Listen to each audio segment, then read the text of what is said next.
Hello everyone, Storm here, and today I'll be doing something that I've never done before with my what ifs. We're going to take our collab with Vegan Saiyan, What If Turles was Bardock's brother, and go through the events of the Dragon Ball movies and see what would change. Now obviously these movies don't affect our canon timeline for the series, they're just a fun way to add more content since it seemed like you guys really liked the series on both channels. So don't take the timeline too seriously, as a lot of movies wouldn't work if placed into the canon series anyway. Though the same thing would obviously go for this as well. Also, once you're done with this video, as a bonus, you can go check out the GT version of the story, which will be released at the same time as this one on Vegan Saiyan's channel. The link will be in the description and comment section. But with all that being said, let's just dive straight into the video now. Since Turles doesn't show up until the Saiyan Saga, the first 5 movies still happen the same way. These are Curse of the Blood Rubies, all the way to the World's Strongest. The Tree of Might can still happen, but it would also be the same, since Turles would just be a bad guy in that one. Though there would be mentions of Turles being Goku's uncle, however we know that Goku doesn't really care about his family if they're evil, so he'd still end up winning, and the movie ends the same. Also, unless the movies are direct sequels to each other, they won't be in the same timeline usually for this what if. For instance, we can't have Turles be evil in the Tree of Might and then be killed, and then have the other movies take place with Turles in them and teaming up with the Z Fighters. It wouldn't really make much sense. So think of these as episodic, kind of like Marvel's What If you've ever seen that. So now let's go ahead and just get straight into the ones that really change, starting off with Lord Slug. The beginning of that movie will still go the same, with a planet nearly colliding with Earth and dropping Lord Slug's ship. His men would begin destroying cities and killing people, so Gohan would jump in to fight them off. Lord Slug sees the Dragon Ball on Gohan's hat and takes it. He and his men incapacitate Gohan and Chi-Chi and read Bulma's mind to find out about the Dragon Radar. They then begin gathering the Dragon Balls, which allows Slug to regain his youth and his previous power. After that, they begin using a machine to turn Earth into their next vessel. Goku and Krillin wake up from being blown back by the planet previously and find out what has happened to Earth. Gohan, Icarus, and Oolong head towards Slug's ship so that Gohan can try and take back Earth.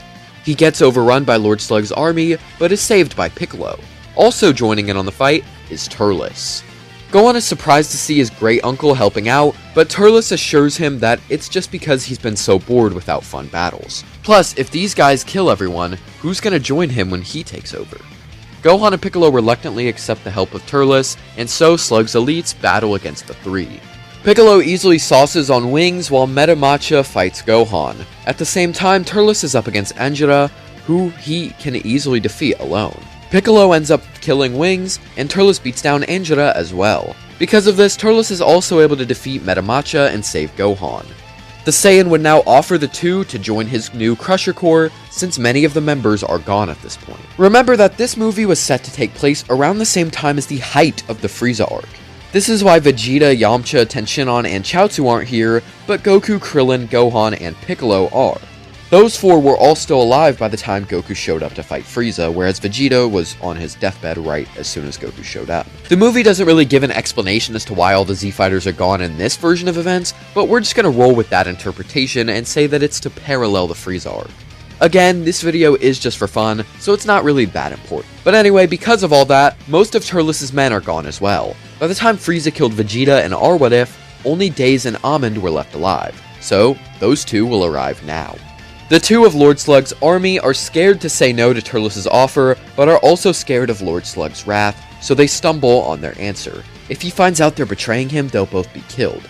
Just as they're about to give their answer, Piccolo arrives and kills both of them. Turles gets angry at this, but Piccolo refuses to let Turles gain more forces. He is an evil guy after all. Turles looks at Daze and Amond and tells them that they know what to do. The 2 chuckle as they stare down Piccolo and Gohan, preparing to attack. But just as our fighters are about to begin battling, Goku arrives alongside Krillin. He tells them all to knock it off and that they have to end this. After seeing all of his men be slaughtered, Lord Slug steps out of his ship to see our gang. Krillin wouldn't try to attack here since he didn't see how easily Goku beat the others. Instead, Goku attempts to fight Lord Slug, but fails as he does in the original. Although he does do a little better since he's stronger here. Krillin, Gohan, and Piccolo try to help out, but are all slapped aside by Lord Slug. After seeing how bad his nephew is being beaten, Turles gets a little angry. He doesn't want to lose his last living relative. So he orders his men to attack Slug, which they're a little surprised by. but Turles yells at them, so they all jump Slug together. They're able to buy Goku a little bit of time to relax. But Goku, seeing his evil uncle being threatened and beaten up for helping him, becomes furious. This causes him to unlock False Super Saiyan and begin attacking Lord Slug and gaining the advantage. Turles is surprised at his nephew for unlocking such power and deems him to be the legendary Super Saiyan. As that power runs out, Lord Slug uses his own full power and grows into a giant size. Goku tries to run but is cut off at every turn by the giant Lord Slug. He eventually gets grabbed by Slug and crushed in his hands, but Piccolo jumps on him and tears off his own ears, telling Gohan to whistle, which hurts Slug's ears. Piccolo then gives Goku the last of his power while Turles, Daze, and Almond attack the weakened Lord Slug. Because of this, Goku is able to step in and use the Kaioken to tear a hole through Slug. He thinks he's won, but his opponent is not dead yet. Goku is forced to create a Spirit Bomb using the energy of the sun and is finally able to finish Slug off for good. Yajirobe then shows up and gives everyone Senzu Beans in order to let them all heal from their injuries. The gang is happy that they've won, and Goku thanks Turles. His uncle tells him not to mention it, before then flying off with Daze and Almond. So that's the end of the Lord Slug movie, so now it's time to dive into the next one, which is Cooler's Revenge. We'll be operating under the idea that it takes place while Vegeta is in space during the anime, which is why he isn't here. But Turles and the Crusher Corps are all alive since it's after Namek. This time, I'd add that while Turles saw Frieza blow up Planet Vegeta, he also saw Cooler's ship way in the distance. Cooler also would have seen his pod, but let him go so that Frieza can have some trouble later on. This way, we can kind of tie Turles into Cooler's origin and all that, just to make everything more interesting and just see how it all plays out. After Frieza is defeated on Namek, Cooler learns of his brother's loss and heads to Earth to take revenge. Dor, Salza, and Naze beat up Gohan and Krillin. When Cooler arrives on Earth, Goku would be shocked as he is in the movie. He saves Gohan from Cooler and falls into a waterfall. Cooler orders his men to find Goku, who is now wounded from Cooler's attack. Krillin meets up with the weakened father and son, and Gohan goes to Korin's tower. He climbs up and takes some Senzu Beans from Yajirobe. By the next morning, Gohan goes back, and he is found by Cooler's armored squadron. They attack the boy, beating him up yet again. As he's about to be killed, Piccolo arrives to save him. This allows Gohan to escape with the Senzu Beans, while Piccolo fights off Cooler's men. Gohan gives his father a Senzu Bean, and he and Krillin try to fight off Salza. Goku comes out of the cave with power high enough to destroy Salza's scouter. Cooler returns and blasts Piccolo within an inch of his life before dropping him to the ground. Cooler and Goku then have their match, with Salza cheering on his lord. However, while he is doing that, he is approached by 6 men, these being the Crusher Corps. Turles then proceeds to easily beat down on Salza and leaves his men to finish the job. They do, and Turles arrives to help fight Final Form Cooler. Cooler recognizes Turles as the Saiyan who watched Planet Vegeta get destroyed all those years ago. He begins battering both Saiyans pretty easily, even when Goku tries using the Kaioken. After seeing their leader be beaten down so much, the Crusher Corps arrives to try and help the 2 Saiyans.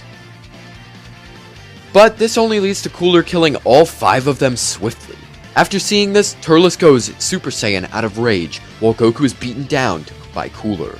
Turles jumps in and attacks Cooler using Super Saiyan, which makes Cooler happy that he finally has a fun opponent. He deduces that this must be the Super Saiyan that beat Frieza, and Turles just continues fighting. They have a pretty even match, and Cooler even begins overtaking Turles at certain points. After seeing this hopeless situation, as well as seeing the bird die, Goku also becomes a Super Saiyan and gives it life once again. He then aids Turles, and the two begin overpowering Cooler together. He tries to use a supernova, but their combined blast is enough to send Cooler into the sun. After that, they use the Dragon Balls and bring the Crusher Corps back to life, since Turles helped out with the fight. So like against Frieza, Goku and Turles both went Super Saiyan to defeat him, which I think is pretty cool.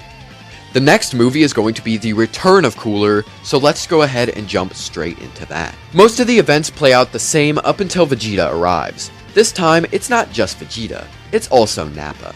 They're both in Super Saiyan, and they both begin to battle Metal Cooler. The 3 Super Saiyans are able to destroy that Metal Cooler, which leads to way more showing up.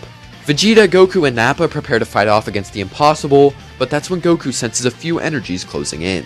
The Metal Coolers begin to get swarmed by a volley of Ki blasts that are sent from above, and a few of them are even destroyed by these blasts. 6 auras fly toward Goku and Vegeta and land on the ground. They are the Crusher Corps.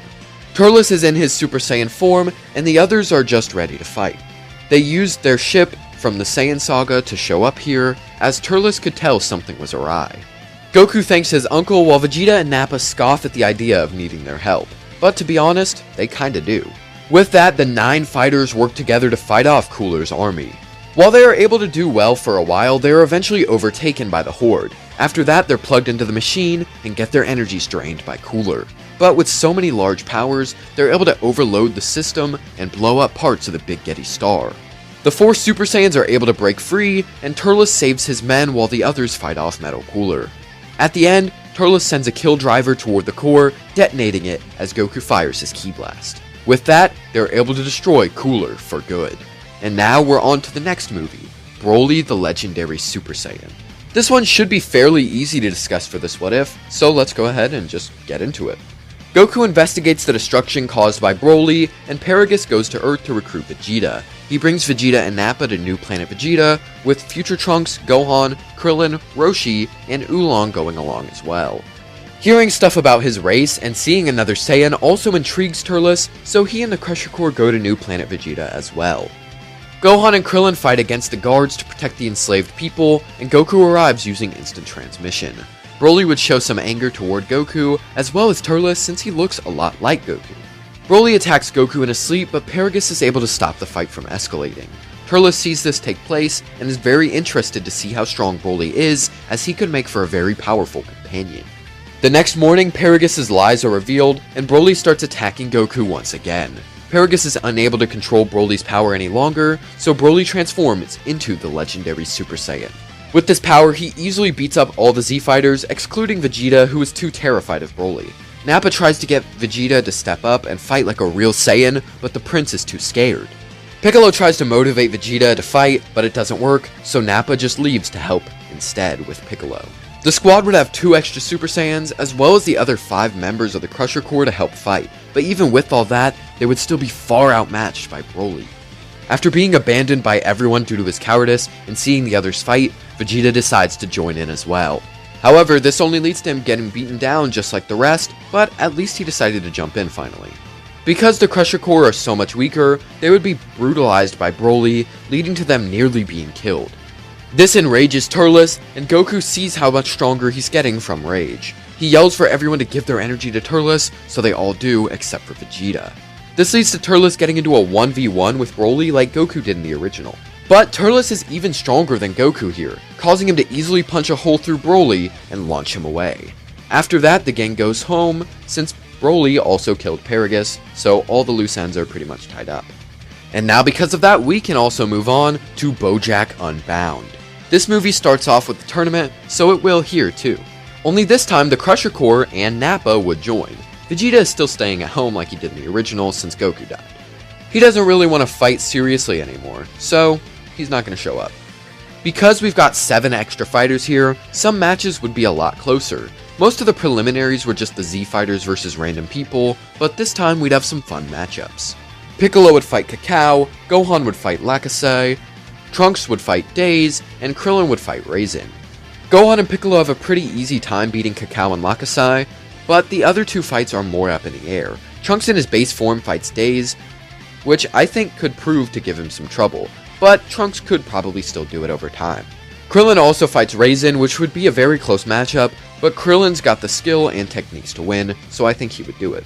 In the arena Yamcha's in, he would have to fight Almond, which I think would be an entertaining match. However, I do think Almond has the power to take Yamcha down.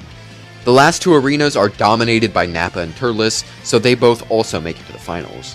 So our first match is going to be Gohan versus Almond. This would actually be a cool fight, with Gohan only using his base form. Because Almond is the 2nd strongest in the Crusher Corps behind Turles, he would be able to give Gohan a run for his money. But I think Gohan is able to beat him after a good long fight. The next one is Trunks vs Tenshinhan, which still plays out the same.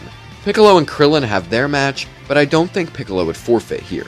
He did in the movie because Krillin was too frail, and there wasn't anyone interesting to fight. But here, he'd have the chance to fight old enemies like Turles and Nappa. So he's just gonna eliminate Krillin and get ready for his next fight. Speaking of Turles and Nappa, those 2 would be up next. They start off their fight in base form before eventually going Super Saiyan. The two Saiyans have a pretty close match, but I think Turles would come out on top in the end. So with that, our 4 finalists, Gohan, Trunks, Piccolo, and Turles, head into the battle zone. There, each one is intercepted by one of Bojack's squad members. Turles gets attacked by Beto, but the Saiyan is able to fend him off and actually best him by using Super Saiyan. Meanwhile, Zangia attacks Piccolo in place of Krillin, since Piccolo is replacing Krillin, who was able to hold his own against her. Bojack's squad seemed pretty weak on their own, which explains why they had to team up so much, so that's why they're kinda getting bodied here. Trunks gets jumped by Bojack, and Gohan, Turles, and Piccolo group up to fight together. Seeing how far the situation has escalated, Krillin, Yamcha, and Tenshinhan join in to help fight, as well as the Crusher Corps and Nappa. Because there's so many extra people here, our Z-Fighters would not be taken out so easily by Bojack and his squad.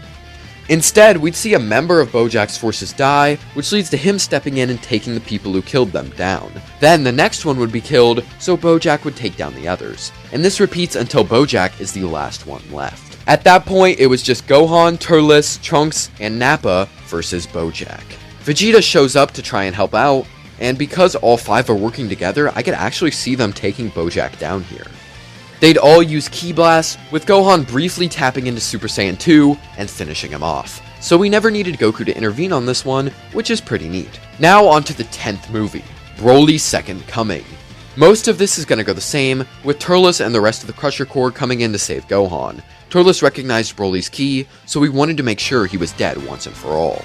The Crusher Corps isn't much help in this fight, but Turles is. Instead of the family Kamehameha we see in the original movie, we would see Turles in place of Goku, which means the Dragon Balls are never summoned to get Shenron and bring back Goku. With Turles combining his blast with his nephews, they'd be able to defeat Broly yet again. From there, Bio Broly goes the same since nobody really showed up to help in canon for whatever reason. So I don't see anyone doing so here either, so we can skip right over to movie 12, Fusion Reborn.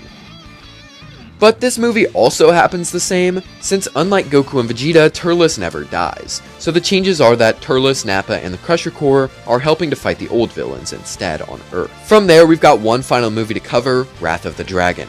Because neither Goku nor Vegeta is alive after the Buu arc, Tapion would have to put his faith in Turles and the others. Most of the movie would happen the same, but we wouldn't get to see the cool Dragon Fist moment, sadly. By the end, Turles and the gang have defeated Hirudegarn, and Tapion goes off, leaving his sword with Trunks. We don't really need to cover Battle of Gods or ROF, as they would go similarly to how they do in the Super version, but obviously with certain differences. They're just not enough to cover here. Plus, this video is way too long at this point already, I'm pretty sure, so covering stuff that we've already covered before in the form of arcs would be kind of pointless. But now that you're done watching this video, you can go watch the GT version of this series. It'll be the final part for a very long time, so go to the description or comment section and check it out. But as always, tell me if you like this part, go find out what happens next now, comment your requests for future videos, and subscribe. Thank you for watching, have a great day.